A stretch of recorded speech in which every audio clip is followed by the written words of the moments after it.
at InterContinental SF. Hi.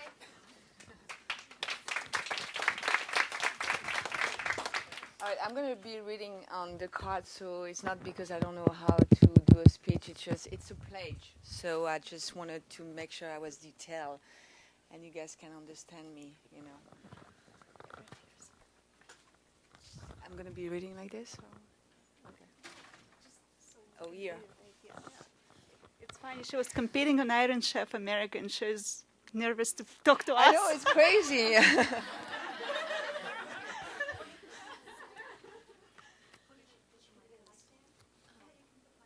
Oh, yeah? I'm not a good singer, though. All right. All right, so hi, hello everybody. My name is Dominique Crenn, and I'm a chef in San Francisco. And as you know, I mean, you can see with my accent, obviously I'm not American, I'm French. But I'm very happy to be here. I've been here for a long time. I was born in France. I was raised in Versailles. It's my father, mother, and brother. And as many as you know, France has a great culinary culture. And I'm very proud about where I come from.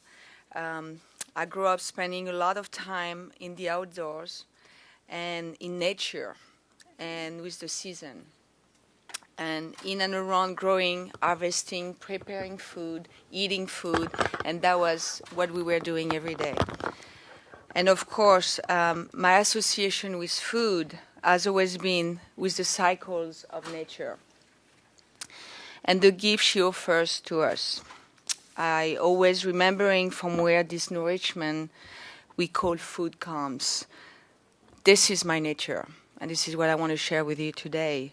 So today I invite you to come with me to nature through memory, back to where I often go as a chef. God, I'm nervous. Jesus, and it's not TV. Woo!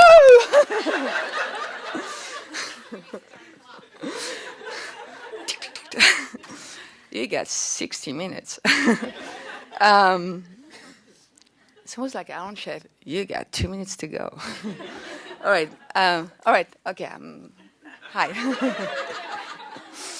All right. As a chef, I work very hard, as you know, every night to bring people back to nature through my remembering and you remembering. As after all, we are all from the land. And although we gather around table, what is we do there through eating is really a way of connecting to the soul. People often ask me when I begin to think about food and the idea to cook, and I want to share this with you today.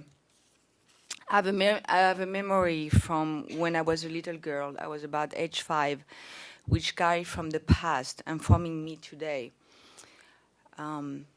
Although I grew up very close to Paris, during the summer we used to go to my uncle's farm up in Brittany, and also both of my parents are from farms.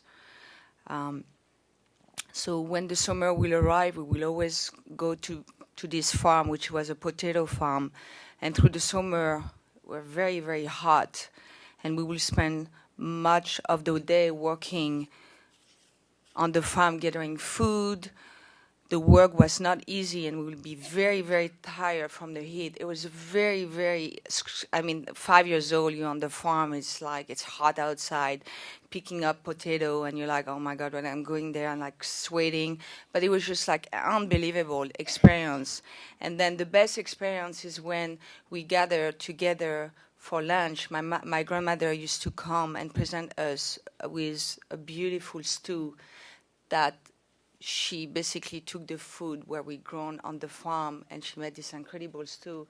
And that was, for me, that was the first time I could taste earth and nature flavors in this stew. And then that was, I don't think I knew at the time what was this revelation, but it was just always this taste of the food that remind me a lot of my childhood. So through my life, this is what it's been on my head and the feeling that I had. So I talk about my grandmother. I loved her very much. And so you could, I mean, everything was freshly harvested. You could taste the soil, and it just brings us to this, to what I'm going to talk about this. And this, I think, today, a lot of people categorize me as a chef as being farm to table, but for me as a child, it was farm to mouth.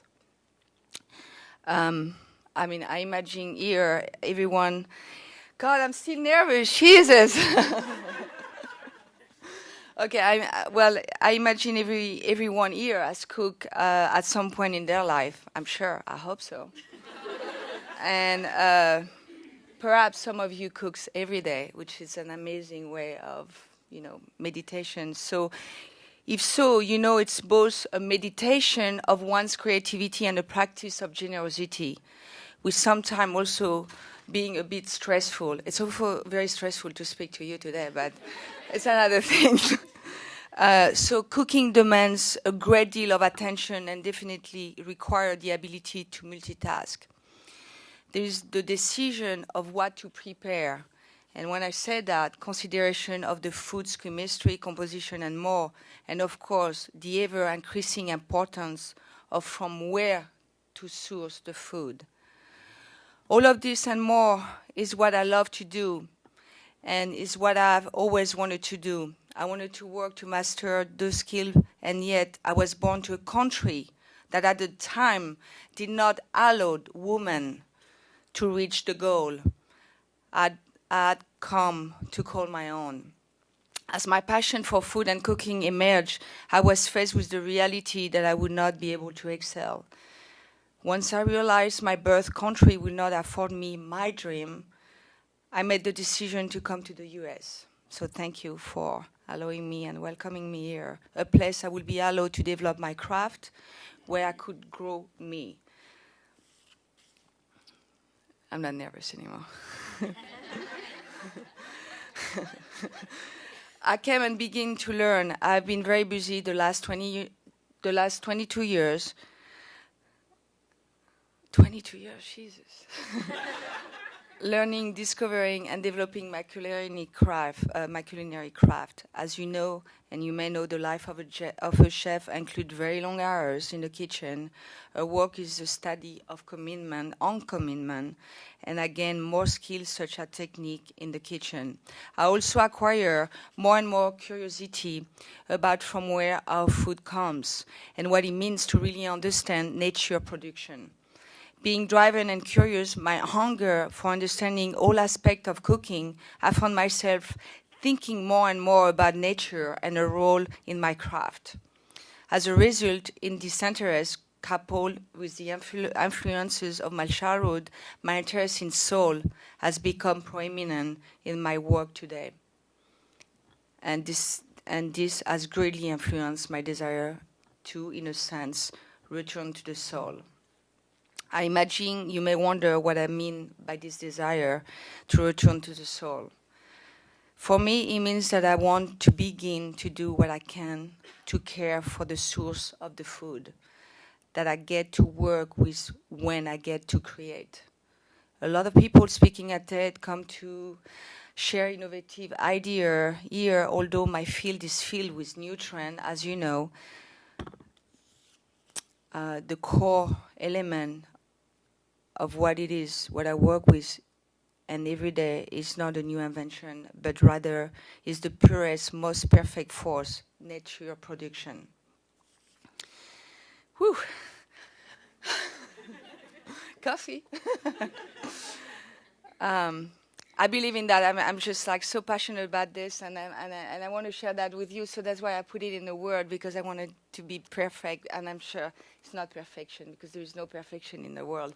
It's about evolution and driving and doing better every day. So I hope you understand what I'm trying to share with you today.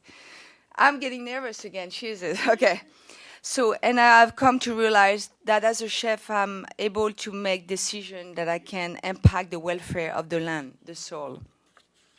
This awareness leaves me with a sense of responsibility. When I work with food, I'm aware that the food did not appear in my kitchen like, it was like, oh my God, this is a gift, but rather just come to me after a long journey that begins in the earth. It begins with a seed set in soil. A phenomena takes place each second on our earth where seed marry countless microorganisms to create food. As a chef, I want to commit to support best I can the integrity of this process. And I'm very happy to say that most recently I've partnered with a small family farm in the Sacramento area. I always wanted to support the farmer in the most direct way possible, as my profession is truly a continuation of the work that the farmer does. And industry separated us, and reconnecting is now more possible and a must. The process has been rewarding to all involved. I, as a chef, get to see firsthand from where the food comes, and my partners on the farm know where their food goes. It's a relationship of mutuality, and it's amazing. But I'm not a farmer. I've developed a mastery in the kitchen, and yet without the farm, I do not have the product that allow me to create. Likewise, without a caring marketplace, the farmer is not able to truly care for their land. Soil needs care. Some will say love. And for farmers to be able to tend to their land in this way, on this level, they need to be appreciated and understood. This I hope to do. In conclusion, I named this speech Remembering a Chef Pledge to the Future. And because it is through my remembering of what initially inspired me to become a chef that I have been able to return to nature. Through my relationship to the farm, the soul, I pledge to do my best from my professional position to offer support to those who care for nature through tending to our soul. Thank you.